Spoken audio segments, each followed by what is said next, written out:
Good day, beautiful people. How are you? I hope you're all doing well.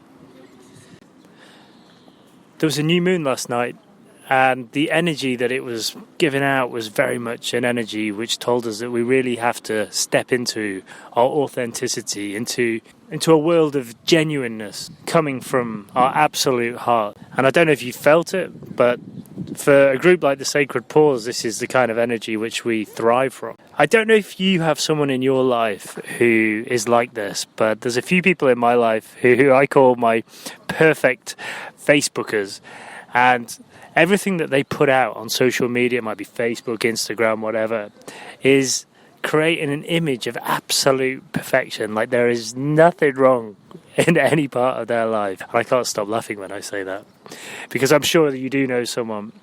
They give off this absolute immaculate vibe that they are in the most amazing place and the most amazing space in their world. Now, of course, we all know the truth. Probably the more beautiful and the more perfect you come across on social media is actually an expression of the opposite to how it is in real life, because we are papering over the cracks. And this isn't a dig at these people. This isn't a dig at these people who are pretending, the social media pretenders of life, because they're only as good as their teachers. It's not their fault that they feel that they have to create this false image, this artificial world, because in truth it doesn't help them in any way. In fact, it probably puts them in a worse light, because everyone expects when they meet these guys in the flesh for them to be just flying and enlightened, and then when they meet them, well, it's not exactly the same. The other big problem for people who create this really artificial world on social media is that they often start to believe in their own hype. So it's okay, because then you're creating a world which seems more positive. But when the major traumas come, when the reality, when the darkness, when they have to start facing the parts of their life that aren't so perfect and don't fit that perfect image, then these are the kind of people who often have a major crash and they need our support in a big way. They've probably come from a world where their parents have told them that everything needs to look like it's okay. And even if it isn't, that they should talk a good game, pretend that life is perfect.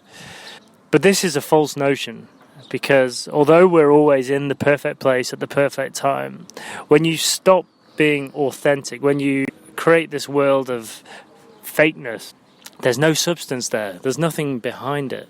It means that we start to believe that looking good and vanity and ego are the things we're searching for, when in truth it's the complete opposite. What we're looking for is, maybe even on the outside we don't look amazing, but deep inside, if you're in a beautiful space, if your self-esteem is good, if you're in a place of love, then it doesn't matter how you look on the outside. It doesn't matter how you're perceived by other people or what other people say about you, because you're strong. You're like that tree with incredible roots that go deep down into the earth and just can't be moved in terms of love and happiness, because you know you're in that great space. Now, I'm speaking from experience in terms of this non-authentic life, this fake life, because I was definitely guilty of being like this earlier on in my lifetime. When I worked in football at UEFA, I had quite a high-profile job. And, of course, I had to make up the stories to go along with it. Deep down, I always felt that I'd got lucky and, wow, how did I get this job? But I'll just keep riding this wave as long as I can. And I'd create these stories around it that, I loved hanging out with footballers. This was my kind of lifestyle. When deep down, I really knew that this wasn't me. This person who was going to these expensive VIP parties and driving around in this sports car, well, I mean, that's just a cover, because deep down, I didn't know who I was. I didn't know what life was about. I didn't know why I was here. At school, I'd created this impression that I was one of the boys and, my masculine energy was strong. And if I heard that you were meant to dance this way, then I danced like that. And if I heard that saying this was cool, then I'd do that. And I'd always go for a beer, even though I knew it wasn't good for me. And actually, I became quite a good actor. It wasn't the genuine me. It was a me. It was the survival part of me. It was probably my serpent. It was my reptilian brain functioning. And because I could put on a good act, other people thought, yeah, this guy, he plays the game really well. He's cool. He's happy.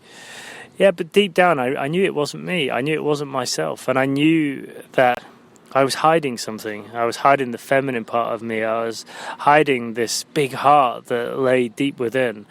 And the designer clothes and the football guy image didn't really match up to the person who was sitting deep inside me, the soul, who just wanted to love people, wanted to help people, wanted to escape this world of vanity, who wanted to belong. And I think just wanted to be loved for the person he really was.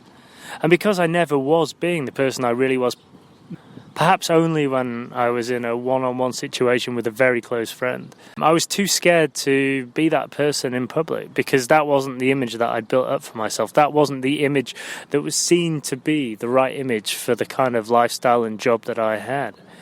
And perhaps the first big shock I had was when I moved to Switzerland by myself, didn't know anyone else in the whole country. And I arrived in this country and in this quite high-profile job. And then I found myself, and then each night after I went to work, I'd go back to my apartment and I'd look in the mirror and I'd know that this wasn't the real me that they were seeing, that I was showing.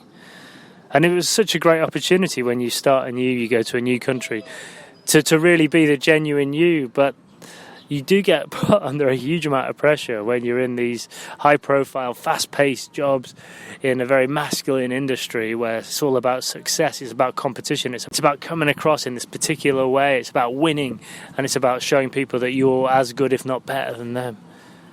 And then deep down I was thinking, wow, this is not me. But I wasn't willing to go there at that point. And eventually, when I started to go on this beautiful spiritual journey, I let go of this image, this false image, this masculine-fueled, testosterone-fueled man who was constantly running away, because I realized that to be constantly running away from yourself, to be constantly wearing a mask, to be constantly not being the person that you genuinely are, wow, that burns up a lot of energy. Not only is it not the real, authentic you, but it also is a creation of this other character. And who is that character that you create? Now, Ram Dass talks a lot about having to become somebody before you can become nobody.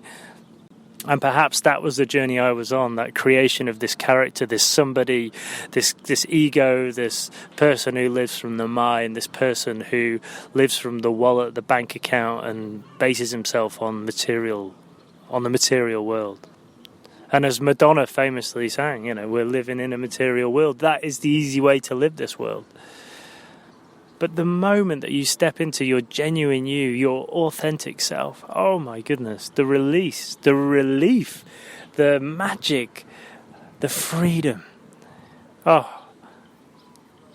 And the other beautiful thing is that once you do that, the universe has completely got your back. Because whereas before you were becoming somebody, you were going down the fake road, the road, the creation of this person that isn't really you.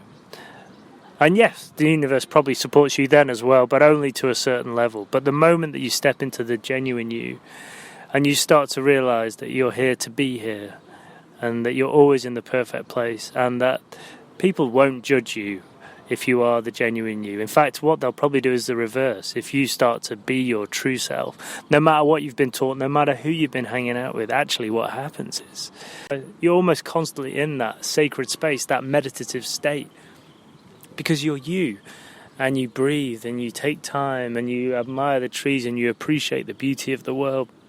And when you're in this amazing niche of freedom and sacred space, then people often open up to you. The people you least expect to do so. People who perhaps before you thought, I have to be like this because this is how they judge me, they think I'm this person.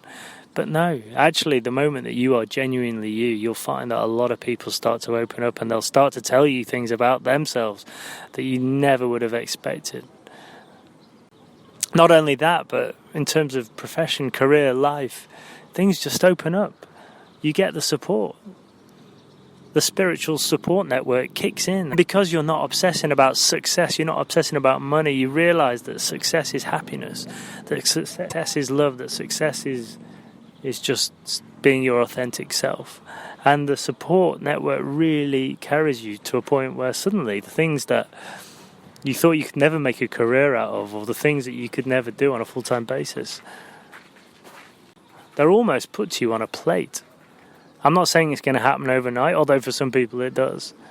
But because you're being the real you, the one who's been mapped out by the stars to be this spiritual person or to be this genuine person who's got a huge heart, then suddenly, wow, you can rocket to that place you've always wanted to be, that place that you never thought you could get to. And that doesn't necessarily mean multimillionaire, best-selling author, superstar, spiritual guru. But what it does mean is that you'll be happy. You'll be authentic, and you'll be you. And you certainly won't be posting on Facebook and Instagram pretending to be that perfect family. Oh no, you don't want to do that, because that's just another layer of the falsehoods. No, you will be you, and you'll be the person you always wanted to be, and you will feel happy, you will feel loved, and you will be supported all the way home. So, from today onwards, let's all be authentic, let's all be genuine, let's all be real. Let's be the people that we want to be deep in our hearts, not the people we were told to be, not the people that we were asked to be by our teachers or by our parents, and certainly not the people that other people think we should be, because there's only one of you. You are unique, you are special, you are so gifted, and you've been brought to this earth to be yourself, to bring love to the world, to be a lighthouse, to light up everyone else's darkness. And you're not going to do that by following their darkness. The only way you're going to do that is by switching your own light on and being authentic. I love you all. Thank you so much for listening. Have a wonderful day. Love and peace, Peter. Namaste.